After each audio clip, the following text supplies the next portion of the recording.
la CCI Bourgogne-Franche-Comté au nom de la région qui finance ces salons et ces missions à l'international, et celui-ci c'est beaucoup d'étrangers en France, donc c'est tout à fait dans notre mission. Et à ce titre-là, nous avons donc créé 2 stands collectifs, un dans le hall 2 où nous avons le cluster Aéro-Microtech qui réunit 8 entreprises, partie du pôle des microtechniques de Bourgogne-Franche-Comté, et puis ici un stand avec 17 entreprises qui réunissent ce que l'on fait en matière d'aéronautique, en sous-traitance, en équipement, en fourniture. Et puis il y a une dizaine d'entreprises indépendantes qui sont installées dans le reste du salon, sachant qu'en Bourgogne-Franche-Comté, on a une quinzaine de gros donneurs d'ordre, faiseurs, qui sont installés du type Safran et autres. Et donc ceux-là sont également bien entendu présents sur le salon. Donc ça fait 16 000 emplois, c'est à peu près 300 entreprises qui travaillent dans ce domaine sur l'ensemble de la Bourgogne-Franche-Comté. Et donc c'est tout naturellement que l'on vient participer pour la énième fois à ce salon du Bourget. Alors vous dire combien ça en gère, en tout cas le sujet est tout à fait d'actualité en ce moment puisqu'il y a la reconversion de General Electric qui fait beaucoup parler sur Belfort, puisqu'on parle de 1000 emplois à peu près, dans les turbines électriques. Et donc là on est en pleine reconversion parce que ce que l'on sait faire en turbine, on doit pouvoir le faire également dans l'aéronautique.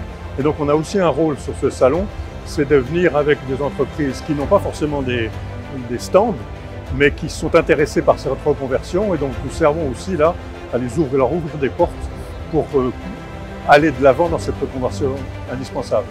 Et dans le cadre de GE à proprement parler, il est en train de chercher à s'associer à un gros donneur d'ordre, on parle éventuellement de Safran, pour reconvertir son personnel. Donc il y a de gros enjeux dans le domaine de l'aéronautique actuellement sur la Bourgogne-Franche-Comté.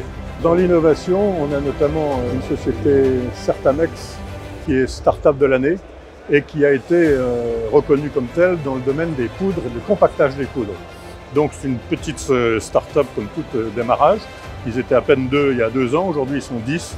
Ils sont à peu près à un recrutement tous les 4-5 mois. C'est donc quelque chose qui est en plein développement. Dans d'autres domaines, c'est soit des équipementiers et de la sous-traitance dans le domaine principalement de la microtechnique, donc de l'usinage. C'est également de la plasturgie dans le tout petit, le précis, c'est la raison d'être du pôle des microtechniques, qui est très transversal, d'où l'aéronautique bien entendu dans ses clients potentiels. Et puis c'est de la fonderie, c'est également à Nevers sur Magny-Cours, une industrie d'Anisson qui est très impliquée dans les drones et dans tout ce qui est léger. Donc on est extrêmement diversifié avec, je vous ai dit, 16 000 emplois et en croissance.